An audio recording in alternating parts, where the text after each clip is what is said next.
Signature eclipse recap shot coming right up.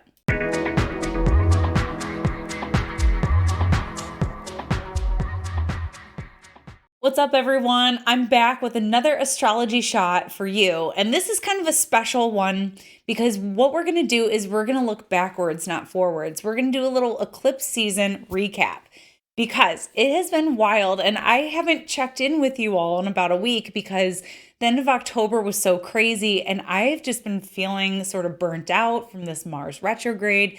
This one is kicking my butt, and probably because I'm now in the third trimester of this pregnancy. I've got baby Aquarius is due in about 11 weeks here.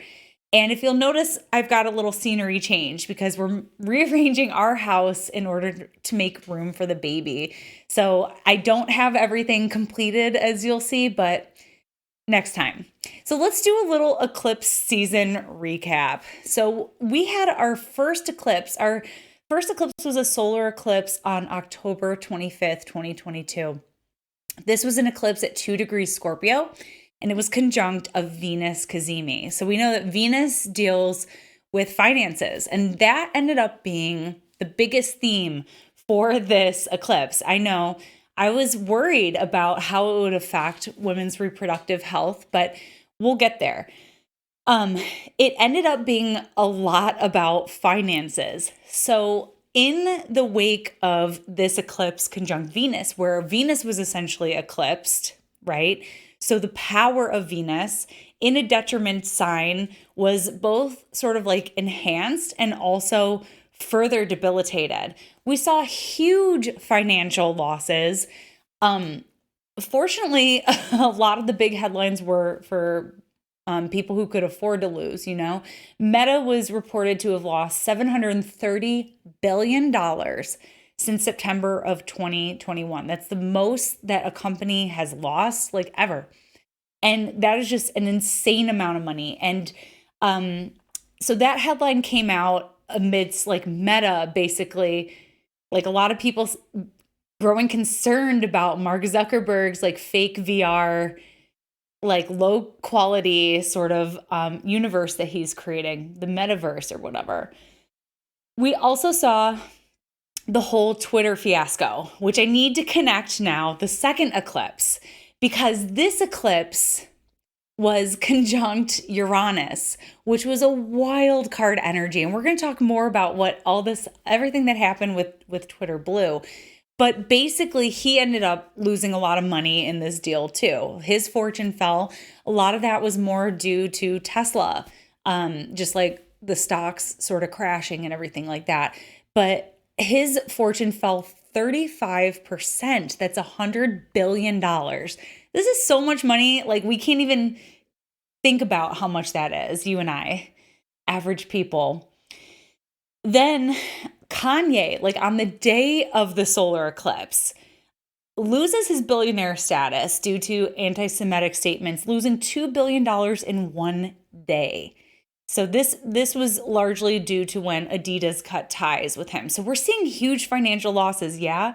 I also saw a headline that in China, due to the President Xi Jinping, sorry, I'm saying that wrong, I'm sorry, secured an unprecedented third term.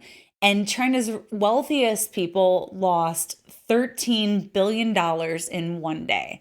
So we're seeing huge financial crashes. We also have seen the crypto crash too. So FTX is a crypto exchange platform, and they basically imploded, and a lot of people lost money on it. One of the big names of people who lost money was Tom Brady. Well, Tom Brady was also in the news during eclipse season for his divorce. And Tom Brady, let's see here. I was looking at his chart. His chart was lit up by eclipses the last eclipse season. They were in the news at the last eclipse season because Giselle was putting pressure on him to retire, and that was part of their deal. And her chart was really lit up by eclipses. So her moon is at 4 degrees Scorpio. So this 2 degree Scorpio eclipse on her moon, the moon rules her 7th house of relationships. So she was like, I'm done. And that's what eclipses will often do, is the realization sets in and there's no turning back. So a lot of people were having love dramas and major realizations in their relationships. I must have answered up to 5 horaries that week on love alone, love questions alone. So, and I've seen it in my personal sphere as well. Lots of questions about love and relationships around that eclipse. So, yeah, the eclipses were definitely lighting up her chart as well. And Mars retrograde on her Venus. So, pretty soon I'm going to be able to show you all charts. But until then, these charts are public knowledge. So, you can go look them up on astro.com. The other really big one that I need to show up in terms of celebrities in the news, well, public figures in the news around this time was Nancy Pelosi's husband was attacked. And that was a little bit before the eclipse, I believe. But we were still in the tunnel of eclipses. We're still in this eclipse energy. The world goes nuts during eclipse season, as you can see. There's like a lot happening here.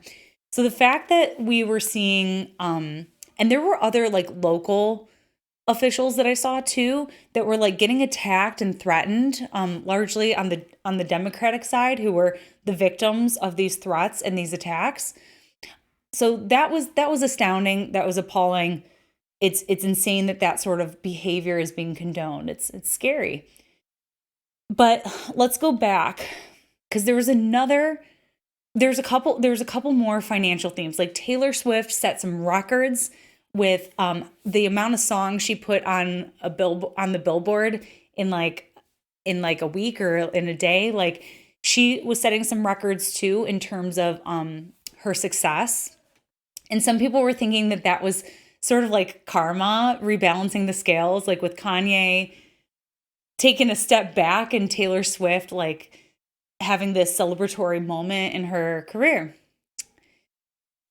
Another one, Powerball.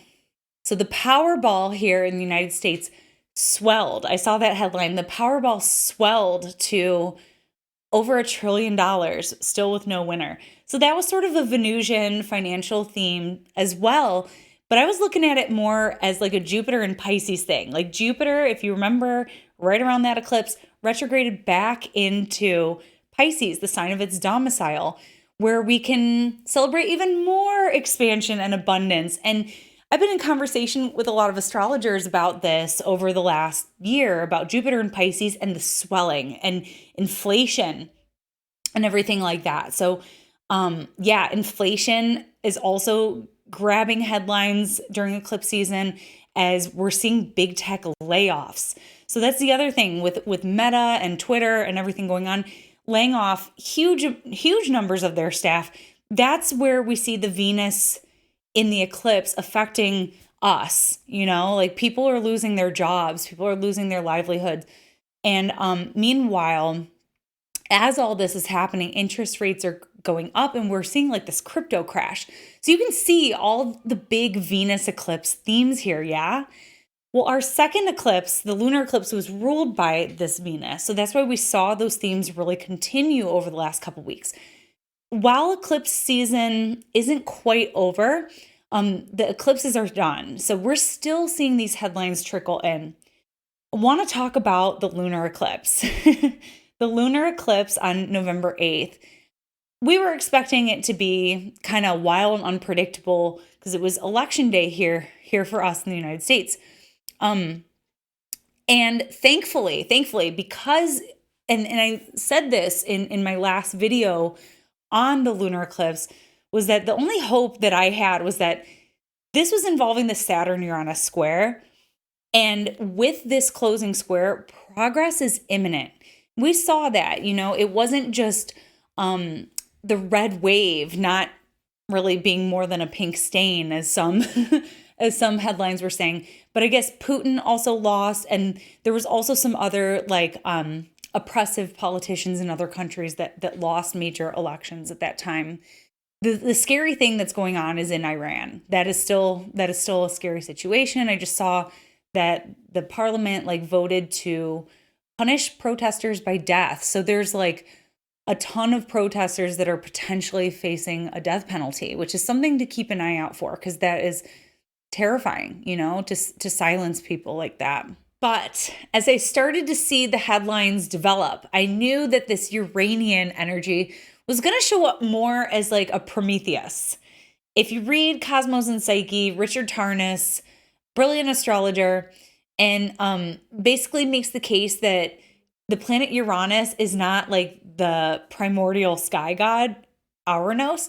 It's more like Prometheus, the rebel who stole the fire from the gods and gave it to the humans despite Zeus's decree. So I knew we were going to see some troublemakers and some rule breakers and people taking liberties into their own hands. I saw a headline saying that incumbent Brian Kemp in Georgia, the governor of Georgia, was sending out like all these vigilantes to question like 150,000 voters to like question their legitimacy, to like see if they could actually vote. So we saw a lot of like vigilante behavior at the voting boxes. We saw that voters were being intimidated, spied on, that whole thing. So that was pretty Promethean for me. But the biggest one, and my favorite and most exciting one, was this whole Twitter blue check fiasco where people spent $8 to get a blue check and started impersonating Elon Musk, started impersonating politicians, Coca-Cola, Nestle, Eli Lilly. And that was another big financial loss. Like Eli Lilly is a pharmaceutical company, if you didn't see it, and they sell insulin. And they've been under attack for basically just like jacking up their rates and people dying because they're just like inflating these costs for medicine, which is morally wrong. But someone announced that Eli Lilly's insulin is now free, and their stocks just plummeted and they lost billions of dollars here. So I'm still waiting. I'm still waiting for the lawsuits to roll in. People are saying that Twitter's going to lose a lot of money on advertisers now from some of these bigwigs that people were impersonating. There were some funny ones out there. Some of the ones from Ted Cruz and Nestle saying, we steal your water and then sell it back to you. LOL. Like there were some pretty great ones. So I thought that was pretty Promethean of saying like, oh yeah, you want to start charging us for this? Watch what we can do. So that was pretty great. And I really, really enjoyed that. And I'm still enjoying those. One other little update I wanted to throw in since I brought up Georgia was Stacey Abrams. So her ascendant was 25 degrees of Gemini. And that is the degree that Mars stationed retrograde on. So despite all of Stacey's progress and effort to sign people up to vote and to bring more people out to the voting box, she did not win, sadly. But I saw her speech where she conceded and she was saying, well, I'm not going after Georgia's governorship anymore. I'm not going to give up on Georgia voters or Georgia people. So that's part of Mars retrograde in her first house, is figuring out, what's my new strategy? What do I want to go after next? We're all still sort of figuring that out with Mars retrograde. There's a big question mark with this Mars retrograde, right? And it was just neat to see it show up in her chart. And sadly to see how that did align with her ascendant, and it didn't promise a movement forward in the way she imagined, but taking a step back. So now that we see it, so that is a little bit of the eclipse season recap and update. It's nice to go back and look at what the eclipses have done in the world, what has sort of shifted, to think about what has shifted in our lives in terms of awareness or circumstance. And we don't do that enough in astrology, right? We're often thinking about what's ahead, but it's important to look backwards and really integrate what's been going on, especially if you're a student of astrology, especially if you are a permanent student of astrology like me too. It's fun to go back.